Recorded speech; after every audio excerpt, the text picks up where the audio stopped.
बिस्मिल्लाहिर्रहमानिर्रहीम। अस्सलाम वालेकुम नाज़रीन, आप यूट्यूब चैनल देख रहे हैं, मैं इमरान खान हूं। अगर आप गुज़िश्ता रात के टॉक शोज देखें और आप देखें कि किस किस्म के बयानात सामने आए, जो लोग तजिया कर रहे हैं या जो लोग पीएमएलएन या पीपल्स पार्टी के बिहाफ पे बात कर रहे हैं, उन्हें आप सुने तो आपको आइडिया हो जाता है कि पीएमएलएन किसी सूरत ये नहीं चाहती कि मुज़ाकरात कामयाब हो। और ये बात मैं आपको पहले दिन से इसलिए बता रहा हूं कि पीएमएलएन अगर मुज़ाकरात कामयाब हो जाएंगे तो जो कुछ भी पाकिस्तान तहरीके इंसाफ को मिलेगा वो पीएमएलएन या हुकूमत की जेब से निकलकर मिलेगा, यानी पीएमएलएन को ही कुछ ना कुछ छोड़ना पड़ेगा। उन्हें हैरत इस बात की है कि इमरान खान साहब ने ये किस तरह के मुतालबात किए हैं। बहुत सारे ऐसे मुतालबात हैं जो वो कर सकते थे, जहां पे मामला फंस सकता था, इन्होंने जानबूझ के वो मुतालबात नहीं किए। सादे सादे दो मुतालबात हैं जो लिख कर देने की भी जरूरत नहीं है। नंबर एक, आप जुडिशल कमीशन बना दें कि कौन सही था और कौन गलत था 26 नवंबर को और 9 मई का। और दूसरा वो ये कह रहे हैं कि जो अंडर ट्रायल हमारे कैदी है, जमानत जिनका हक है, उन्हें जो है वो आजादी दी जाए और उन्हें छोड़ दिया जाए। ये दो मुतालबात इमरान खान साहब के नायत जायज है। अब इन मुतालबात को अगर तस्लीम कर लिया जाता है तो मुज़ाकरात कामयाबी की तरफ जाएंगे और आने वाले दिनों में इमरान खान साहब के बाहर आने के इम्कानात बढ़ते जाएंगे। आलमी प्रेशर इतना ज्यादा बढ़ गया है कि पाकिस्तान की एस्टेब्लिशमेंट उसे बर्दाश्त नहीं कर पा रही और एस्टेब्लिशमेंट इमरान खान साहब को छोड़ने के ऊपर हर गुजरते दिन के साथ मजबूर होती चली जा रही है। अब पाकिस्तान तहरीक इंसाफ को मुतनफर करने के लिए, मुज़ाकरात में खलल डालने के लिए दो तीन चीजें की जा रही हैं। एक तो पीएमएलएन के बड़े सख्त बयानात आना शुरू हो गए हैं। जानबूझकर एंकर्स को कहा जा रहा है कि इनसे इस तरह के हमसे सवालात करें जिनके नतीजे में हम ऐसे जवाब दें कि पाकिस्तान तहरीक इंसाफ के साथ हमारे जो मुज़ाकरात हो रहे हैं वो किसी लड़ाई की सूरत इख्तियार कर जाए। नंबर एक। नंबर दो, जो कुछ सहाफी हैं जिनका पीएमएलएन के साथ या पीडीएम के साथ अच्छा ताल्लुक है, वो अब ताने दे रहे हैं और इस किस्म के ताने दे रहे हैं कि जनाब पाकिस्तान तहरीक इंसाफ तो बात ही नहीं करना चाहती थी, अब वो क्यों बात कर रहे हैं। वो तो कहते थे ये सारे चोर और डाकू हैं, तो अब वो इनके साथ क्यों, इस किस्म के ताने दिए जा रहे हैं। ये ताने देने का मकसद भी है कि मामला जो है उसके अंदर गरमाइश पैदा हो और मुज़ाकरात नाकाम हो जाए। तहरीक इंसाफ फिलहाल चिपक गई है पूरी तरह से और वो हर मुमकिन कोशिश कर रही है कि मुज़ाकरात किसी तरह आगे बढ़ते जाए ताकि जो हुज्जत है वो तमाम हो जाए, क्योंकि तहरीक इंसाफ ने एक नई तहरीक चलानी है। इमरान खान साहब ने ऐसे बाहर नहीं आना। जितना उनके साथ जुल्म हुआ, जितनी उनके साथ ज्यादती हुई, इमरान खान साहब अपनी पॉलिटिकल तहरीक को मुर्दा करके बाहर नहीं आएंगे। सबकी ख्वाहिश ये है कि इमरान खान साहब सरेंडर करके बाहर आए, लेकिन इमरान खान साहब किसी सूरत सरेंडर नहीं करेंगे। वो अंदर रह सकते हैं, वो इस कैद को लंबा कर सकते हैं। अभी तक तो वो नहीं मान रहे। उनकी फैमिली से बात हुई, वो कह रहे जी नहीं मान रहे। उनके जो करीबी साथी हैं जो उनको मिलकर आते हैं, उनसे मेरी बात हुई, वो कह रहे जी इमरान खान नहीं मान रहे। उनके वकला से बात हुई, वो भी ये कह रहे हैं कि इमरान खान नहीं मान रहे। जब इतने सारे लोग जो इमरान खान को मिलकर आते हैं और जब मैं सोर्सेज से बात करता हूं, चाहे वो एस्टेब्लिशमेंट में है चाहे वो जेल में है, तो वो ये बताते हैं कि हमने इतना कंपोस्ट आदमी अपनी जिंदगी में नहीं देखा। वो ये कहते हैं कि हमने इसके लिए जीना मुश्किल कर दिया, लेकिन इसके बावजूद इसने हमसे कभी कोई गिला नहीं किया। यानी इमरान खान को अच्छी तरह पता है कि उसके लिए हालात को तंग कौन करता है और वो किसी को गिला शिकवा भी नहीं करते। यानी जब भी इमरान खान को सख्ती का सामना करना पड़ता है और जब वो टाइम पीरियड गुजरता है तो इमरान खान साहब बड़े आराम से उठते हैं, अपनी शेव करते हैं, कपड़े चेंज करते हैं, नहाते धोते हैं, अपनी वर्जिश शुरू कर देते हैं।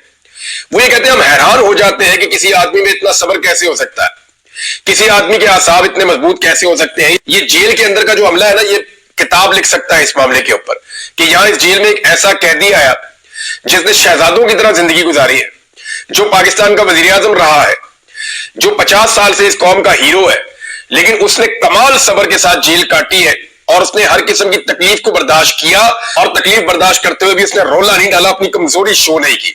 शहजाद अकबर साहब ने एक दावा किया, वो दावा मैं आपके सामने पहले रख देता हूं।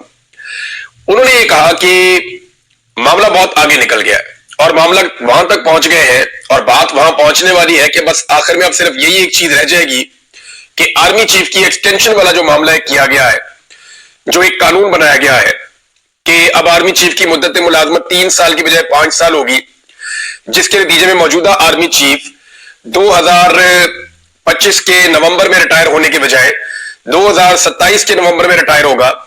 तो ये वाले मामले पे बात पहुंच जाएगी कि जनाब इसको आप ना छेड़े, तो बाकी जो है वो आप हुकूमत जाने और आप जाने और आप जो मर्जी करें।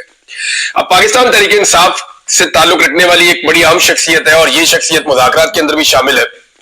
मैंने जब इनसे बात की तो मैंने इनसे पूछा कि आपको क्या दिखाई दे रहा है, अब आपसे डिमांड क्या है। تو انہوں نے کہا جی حکومت کے تو پلے ہی ککھ نہیں ہے, حکومت کو تو پتہ ہی نہیں ہے کہ مذاکرات کرنے کیا ہے. ہم نے تو ان کے سامنے 2 مطالبات رکھے ہیں, ان کو یہ بھی نہیں پتا کہ یہ مطالبات کو ماننا ہے تو کیسے ماننا ہے, تو ان کے تو پلے ککھ نہیں ہے, انہیں پتا ہے اپنی اوقات کا. لیکن دوسری جانب جو اسٹیبلشمنٹ ہے اس کے بارے میں انہوں نے کہا, اور ان کا یہ دعویٰ تھا کہ اسٹیبلشمنٹ یہاں تک پہنچ گئی ہے کہ جی اب آپ ہمیں کچھ نہ کہیں. یعنی کم سے کم ملٹری اسٹیبلشمنٹ جو ہے اس کے لیے عمران خان صاحب تھوڑا سا مارجن کریٹ کر دیں, اور ملٹری اسٹیبلشمنٹ کے اوپر جو تنقید ہو رہی ہے وہ تنقید بند ہو جائے, تو عمران خان صاحب جو ہے ان کو اور ان کی پارٹی کو یہ معاملہ تو ان کا ہو جائے گا, وہ جو ظلم اور زیادتی ان کے ساتھ ہو رہی ہے وہ بند ہو جائے گی. تو اس کے بعد وہ اپنی سیاست کرے. کبھی یہ کہا جاتا ہے, یعنی ایک فارمولا یہ بھی ہے کہ عمران خان صاحب کچھ عرصے کے لیے ایک مارجن اس حکومت کو بھی دیں تاکہ یہ اپنا کام کرتی رہے, لیکن اس کے اوپر عمران خان صاحب ابھی تک نہیں مانے ہیں. تو یہ ایک شہزاد اکبر صاحب نے بات بتائی, اور ایک پاکستان تحریک انصاف سے بات ہوئی. پاکستان تحریک انصاف نے ایک مطالبہ بھی کیا ہے. مطالبہ پاکستان تحریک انصاف کا یہ ہے حکومت سے کہ ہماری جو عمران خان سے ملاقات کروائی جاتی ہے اس کی ایک ایک چیز ریکارڈ کی جاتی ہے, ویڈیو ریکارڈنگ اس کی ہوتی ہے, آڈیو ریکارڈنگ اس کی ہوتی ہے, خفیہ کیمرے وہاں پہ لگائے ہوئے ہیں. تو ایسی ملاقات ہم نہیں چاہتے. یعنی جب نواز شریف صاحب کی ملاقات ہوتی تھی ان کی پارٹی کے لوگوں سے تو کبھی بھی وہ ریکارڈ نہیں ہوئی. نواز شریف صاحب 12-15 لوگوں کی کابینہ کے ساتھ بیٹھ کر مذاکرات کرتے تھے, خاندان کے لوگ بھی بیٹھے ہوتے تھے, پارٹی کے لوگ بھی بیٹھے ہوتے تھے, صحافی بھی بیٹھے ہوتے تھے. تو نواز شریف صاحب کھل کے جو ہے وہ بریفنگ دیا کرتے تھے اور لیا کرتے تھے. تو عمران خان صاحب کی جو پارٹی ہے وہ اب یہ کہہ رہی ہے, ان کی ڈیمانڈ بڑھ گئی ہے, وہ یہ کہہ رہے ہیں کہ عمران خان صاحب سے ہماری ملاقات تو کروائی جائے, لیکن ملاقات اس ماحول میں کروائی جائے جس میں ہم کھل کر عمران خان صاحب سے بات کر سکیں, کیونکہ اس سے پہلے جو ملاقات کروائی جاتی ہے اس کا ماحول کوئی اچھا نہیں ہوتا. یعنی وہاں ریکارڈنگ ہو رہی ہوتی ہے اور لوگ جو ہے وہ آبزرویشن لگا کر بیٹھے ہوتے ہیں, ریئل ٹائم میں ان کو سنا جا رہا ہوتا ہے, ریئل ٹائم میں ان کو دیکھا جا رہا ہوتا ہے. تو وہ کہتے ہیں کھل کر ہم بات بھی نہیں کر سکتے, بہت ساری چیزیں ایسی ہیں جو ہم اپنے لیڈر کے ساتھ ڈسکس کرنا چاہتے ہیں لیکن پھر ہم نہیں کر پاتے. لہذا ہمیں وہ ماحول دیا جائے جس کے اندر ہم بغیر ریکارڈنگ ہو یا اس قسم کی حرکتیں نہ کی جائیں جو بھونڈی حرکتیں ہو رہی ہیں, تو آزادی کے ساتھ عمران خان صاحب جو ہے وہ اپنی پارٹی کے لوگوں کے ساتھ مذاکرات کر سکیں, ایسا ایک موقع دیا جائے. یہ جناب ایک مطالبہ پاکستان تحریک انصاف نے سامنے رکھا ہے. اب اس میں ایک چیز اور ہوئی تھی ناظرین, آپ کو پتا ہے کچھ لوگوں نے خبریں دی, اس میں جنرل حمید گل کا بیٹا, 2-3 صحافی اور 1-2 سیاستدان, اس قسم کی یہ شخصیات ہیں. ابھی ایک اور سیاستدان ہے, پہلے عمران خان کے ساتھ تھے, چوہان صاحب, انہوں نے سٹیٹمنٹ دے دیا جناب کہ امریکہ کے جو ڈیپ سٹیٹ ایکٹرز ہیں, یعنی امریکن جو ڈیپ سٹیٹ ہے یا ان کی جو اسٹیبلشمنٹ ہے, انہوں نے ڈونلڈ ٹرمپ کو اور رچرڈ گرینل وغیرہ کو, ان کی ساری ٹیم کو دے دی ہے شٹ اپ کال کہ منہ بند کرو. تو مجھے حیرت ہوتی ہے ان کے نالج پہ. ڈونلڈ ٹرمپ اور اس کی ٹیم جو ہے وہ امریکن ڈیپ سٹیٹ کو شکست دے کر الیکشن جیت کر اقتدار میں آئے. تو جس ڈیپ سٹیٹ کو انہوں نے شکست دی ہے وہ تو اس کو اکھاڑنے کے چکر میں ہے, اور وہ اس کے خلاف ایک بیانیہ نہ صرف رکھتے ہیں بلکہ ان کے تو کچھ عزائم بھی ہیں جن کو انہوں نے عمل درآمد کرنا ہے. تو کیا وہ ڈیپ سٹیٹ جو اس وقت ڈونلڈ ٹرمپ سے ڈری ہوئی ہے اور پریشان ہے کہ یہ آدمی آنے کے بعد پتہ نہیں ہمارے ساتھ کیا کرے گا, وہ پاکستان کو لے کر ڈونلڈ ٹرمپ کو دھمکی لگائے گی؟ یہ میری سمجھ سے باہر ہے کہ پاکستان تو ان کے لیے نہ 3 میں ہے تو نہ 13 میں ہے. پاکستان تو ان کے لیے کسی کھاتے میں نہیں ہے, ان کو تو اپنا مسئلہ پڑا ہوا ہے ڈیپ سٹیٹ کو. تو امریکن ڈیپ سٹیٹ کی لڑائی چل رہی ہے ریپبلکن کے ساتھ جن کی حکومت آنے میں پیچھے 15 دن رہ گئے ہیں. 15 دن کے بعد وہ اقتدار میں آ جائے گا ڈونلڈ ٹرمپ. جب وہ اقتدار میں آ جائے گا تو وہ ان کے خلاف جو ہے وہ کاروائی شروع کر دے گا. اس کا اندیا وہ کئی مرتبہ دے چکا ہے. اب وہ اپنی سکن بچانے کی ان کو فکر پڑی ہوئی کہ اپنی جان کیسے بچانی. اور جہاں ہمارے جو ہے ایسے سائنسدان ہیں, میری سمجھ سے باہر ہے کہ یہ پڑھے لکھے نہیں ہیں, اوپر سے کوشش بھی نہیں کرتے, عمران خان صاحب نے کہا تھا, اور ایسے لوگوں کو عمران خان صاحب نے بھی اپنی پارٹی میں رکھا ہوا, شکر ہے جان چھوٹ گئی ہے. وہ یہ کہہ رہے ہیں کہ امریکن ڈیپ سٹیٹ پاکستان کے کہنے کے اوپر ڈونلڈ ٹرمپ کو اور رچرڈ گرینل کو ڈانٹ رہے ہیں, حالانکہ ان کو خود مصیبت پڑی ہوئی ہے, پتہ نہیں ہے ہمارے ساتھ کیا کریں گے آنے والے وقت میں. پھر سعودی عرب کو لے کر جو ایک بیانیہ بنایا گیا تھا, اس بیانیہ کے بنانے کے پیچھے 2 چیزیں تھیں. ایک تو یہ تھا کہ تھوڑا سا بیانیہ بن جائے جو بالکل ایک دم ڈاؤن ہوئی ہے پوری position P M L N کی یا حکومت کی, وہ ذرا تھوڑی سی کھڑی ہو جائے. دوسرا پاکستان تحریک انصاف جو ایک دم چڑھی ہوئی ہے تو وہ بھی تھوڑا سا کینڈے میں آ جائے اور ان کو اپنی شرائط کے اوپر لانے کی کوشش کی جائے. تو یہ ایک بیانیہ فلوٹ کیا گیا تھا. دوسرا اس کے پیچھے یہ تھا کہ तहरीक इंसाफ को उकसाने की कोशिश की गई कि पूरी तहरीक इंसाफ मिलकर तो मोहम्मद बिन सलमान के ऊपर चढ़ाई कर दे। तो अगर वो मोहम्मद बिन सलमान के ऊपर पूरी पाकिस्तान तहरीक इंसाफ चढ़ाई कर देती तो ये जाकर कहते देखिए जी ये तो तहरीक इंसाफ आपको भी गालियां दे रही है, तो आप करें ना बात डोनाल्ड ट्रंप से, तो इनको थोड़ा मार्जिन मिल जाता। तो वो दोनों काम नहीं हो सके। पाकिस्तान में सऊदी हुकूमत के मुंह बोले तर्जुमान है जनाब ताहिर अशरफी साहब। ये मुंह बोले तर्जुमान है सऊदी अरब के पाकिस्तान में ताहिर अशरफी साहब। उन्होंने कहा है कि दाखिली सियासत में मुलव्वस करने की अफवाह साजी ना की जाए सऊदी हुक्मरानों को पाकिस्तान की दाखिली सियासत में। वो पाकिस्तान के दोस्त हैं, दाखिली सियासत से उनका कोई ताल्लुक नहीं है। सऊदी की आदत पाकिस्तानी अवाम और वतन को महबूब रखती है और इन मामलात में उनका कोई अमल दखल नहीं है। ये उनका एक ट्वीट आ गया जो सऊदी हुकूमत के मुंह बोले तर्जुमान है जनाब मोहतरम ताहिर अशरफी साहब। तो उनके स्टेटमेंट से अब आपको समझ आ जानी चाहिए कि मामला वो है नहीं जो बनाने की कोशिश की जा रही थी, और मामला वो बनाया भी नहीं जा सका, और पाकिस्तान तहरीक इंसाफ ने इसको स्मार्टली हैंडल किया है। सऊदी अरब की तरफ से जो दावे किए जा रहे हैं ना कि ये चीजें हो जाएंगी, वो चीजें होनी नहीं है, बल्कि कुछ चीजें ऐसी होंगी जिससे जो मौजूदा हुकूमत है इस वक्त पाकिस्तान में, मेरी इतला के मुताबिक उनको सरप्राइज मिल जाएगा। इतना थोड़ा सा इंतजार कर दें, 10-15 दिन 2 हफ्ते, फिर आप नई चीजें होती हुई देखेंगे। मुफ्ती मुनीबुर रहमान साहब है, ये एस्टेब्लिशमेंट के बहुत करीब है हमेशा से, और हमारे ना एस्टेब्लिशमेंट के भी उलमा है जो हमेशा पावर में रहते हैं। कोई भी हुकूमत आए तो इनके क्योंकि एस्टेब्लिशमेंट के साथ एक अच्छे ताल्लुकात होते हैं, सिस्टम का ये हिस्सा है, तो ये हमेशा मार्जिन क्रिएट करते हैं सिस्टम के लिए। तो मुफ्ती मुनीबुर रहमान साहब पाकिस्तानियों को बता रहे हैं कि पाकिस्तान अल्लाह की बहुत बड़ी नेमत है, हम इराक, शाम, लीबिया, लबनान और फलस्तीन बनने से बचे हैं, तो इसका सबब हमारी दिफाई कुव्वत है। एक तो मुफ्ती मुनीबुर रहमान साहब आप आलम दीन है, आपको अपने हथियारों से ज्यादा अल्लाह रब्बुल इज्जत पे भरोसा करना चाहिए। अगर आप आज बचे हुए हैं तो इसमें अल्लाह रब्बुल इज्जत का करम और उसका फजल है। अल्लाह रब्बुल इज्जत ही आपको बचाता है, वही हिफाजत करने वाला है, कोई हथियार आपको नहीं बचा सकता, और ये हर मुसलमान का जो है वो ईमान होना चाहिए। और दूसरी बात ये है कि आप हमें हमेशा उठ के जो है वो तबाह मुल्कों की मिसालें क्यों देते हैं? यानी कोई फौजी उठता है तो उठ के हमें तबाह मुल्कों की मिसालें देता है, कोई सियासतदान उठता है तो उठ के हमें तबाह मुल्कों की मिसालें देता है, कोई मौलवी उठता है तो उठ के हमें तबाह मुल्कों की मिसालें देता है, कोई मुफ्ती उठता है तो उठ के हमें तबाह मुल्कों की मिसालें देता है। भैया आपको इराक, शाम, लीबिया, लबनान और फलस्तीन मिलते हैं पाकिस्तान के साथ मुवाजना करने के लिए। मौलवी साहब आप स्विट्जरलैंड के साथ मुवाजना क्यों नहीं करते? आप बर्तानिया के साथ क्यों नहीं करते? आप अमेरिका के साथ क्यों नहीं करते? आप बांग्लादेश के साथ क्यों नहीं करते? आप बाकी जो मुल्क तरक्की कर गए हैं, इंडोनेशिया, मलेशिया, इनके साथ आप क्यों नहीं करते पाकिस्तान का मुवाजना? आप हमेशा तबाह मुल्कों के साथ ही पाकिस्तान का मुवाजना करेंगे। यानी हमारे लिए मिसालें उन मुल्कों की जहां पे आप खुद जाना पसंद भी नहीं करते, और खुद जाना पसंद करते हैं उन मुल्कों में जिनकी आप मिसालें देना पसंद नहीं करते। तो अच्छे मुल्कों की भी मिसालें दें। आपको ये 4 मुल्क यही मिले हुए हैं जहां पर तबाही फैली हुई है दुनिया में। यानी हमें डराने पे ही रखा हुआ है आपने सारी जिंदगी, और खुद आपने अयाशी करनी है, मौज करनी है और हमेशा इक़्तिदार के अंदर रहना है। अब नाज़रीन ये तो है, मैंने आपको बताया ताहिर अशरफी साहब ने जो स्टेटमेंट दिया सऊदी अरब के हवाले से, ये आप ये समझ लें कि वो रोजाना की बुनियाद पे सऊदी अरब के साथ वो राब्ते में ही रहते हैं हर वक्त। तो ये नहीं हो सकता कि ताहिर अशरफी साहब अपने से ये स्टेटमेंट दे रहे हो। अब एक चीज और मेरे सामने आई है, इलन मस्क का एक ट्वीट आया और उनसे पूछा एक खातून ने कि पाकिस्तान में अब स्टारलिंक क्यों नहीं ले आते। तो मेरे पास भी इसकी डिवाइस यहाँ पाकिस्तान में पड़ी हुई है, मैंने कोशिश किया इसको पाकिस्तान में चलाने को, लेकिन ये चला नहीं पाकिस्तान में। 1-2 इलाकों में ये चलता है लेकिन पूरे पाकिस्तान में इसकी कवरेज नहीं आती। आप पंजाब में नहीं चला सकते, बहुत सारे और इलाकों में आप इसको नहीं चला सकते। तो इस पे एलन मस्क ने कहा कि जनाब आपकी जो हुकूमत है उसकी तरफ से अभी परमिशन का इंतजार है कि पाकिस्तान की हुकूमत जो है वो इसके ऊपर एक इजाजतनामा दे दे, तो ये जो स्टारलिंक है ये पाकिस्तान में लिंक हो जाएगा। अब पाकिस्तान में ट्विटर भी खोलना पड़ेगा और स्टारलिंक भी लाना पड़ेगा क्योंकि डोनाल्ड ट्रंप की टीम है।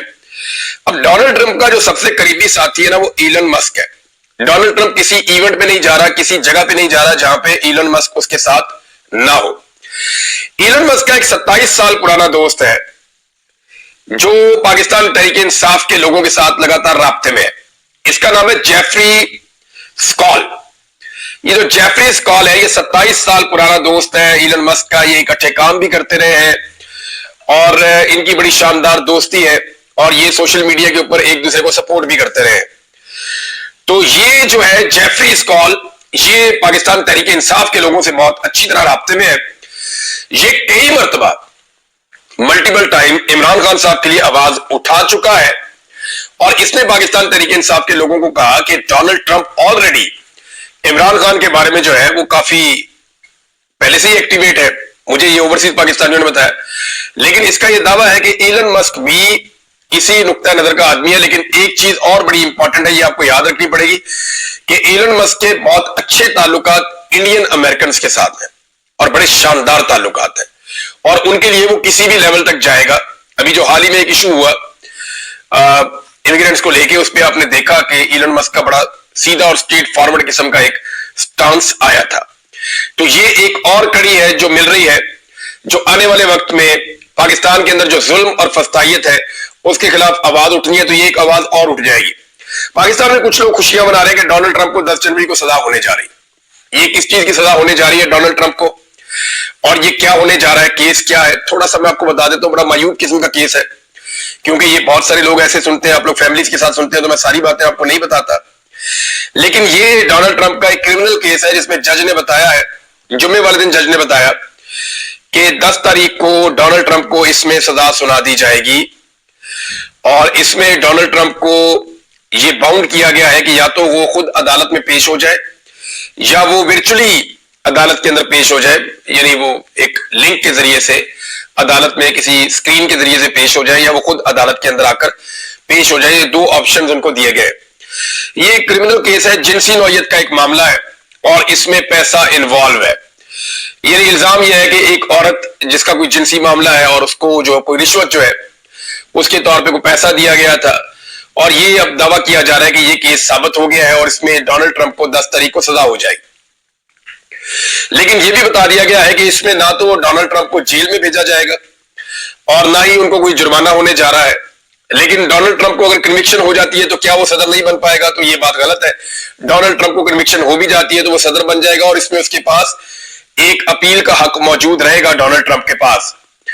دوسرا، ڈونلڈ ٹرمپ نے جو خود اس کے بارے میں بیان دیا ہے، انہوں نے یہ کہا کہ یہ جو بائیڈن اور کیملا ہیرس سے انہوں نے اس کو جوڑا ہے، یہ ان کا انتقام ڈونلڈ ٹرمپ اس کو قرار دے رہے ہیں. اور وہ یہ کہہ رہے ہیں کہ یہ ایک جعلی کیس ہے، اور جو جج ہے وہ بدعنوان ہے جس نے یہ کیس بنایا ہے. یعنی جج کو بدعنوان کہہ دیا، کیس کو جعلی کہہ دیا، اور یہ سارا معاملہ ڈونلڈ ٹرمپ کے بقول یہ جو بائیڈن اور کیملا ہیرس جو ہے، ان دونوں نے کیا ہے ڈونلڈ ٹرمپ کے خلاف. کیس جو ہے یہ 2016 سے پہلے کا ہے. آج جو ہے وہ 8 سال گزرنے کے بعد، 8-9 سال کے بعد یہ والا کیس چل رہا ہے. تو اب اس کا فیصلہ آ جائے گا. عمران خان صاحب کی بھی کیس کا فیصلہ آنے والا ہے.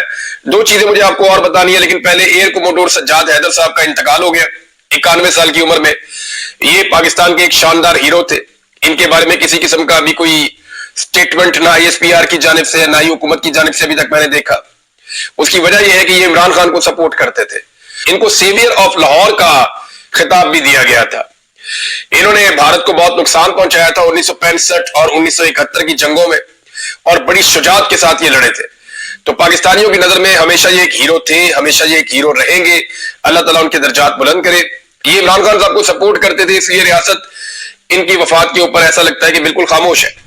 ایک اور بڑی انٹرسٹنگ چیز ناظرین میں نے دیکھی، مجھے اتنا مزہ آیا، میں چاہ رہا ہوں میں آپ کے ساتھ شیئر کروں. سلیم صافی صاحب کا ایک بیان آیا. انہوں نے کہا کہ اللہ نے ہمارے اوپر سوشل میڈیا کا عذاب نازل کیا ہے.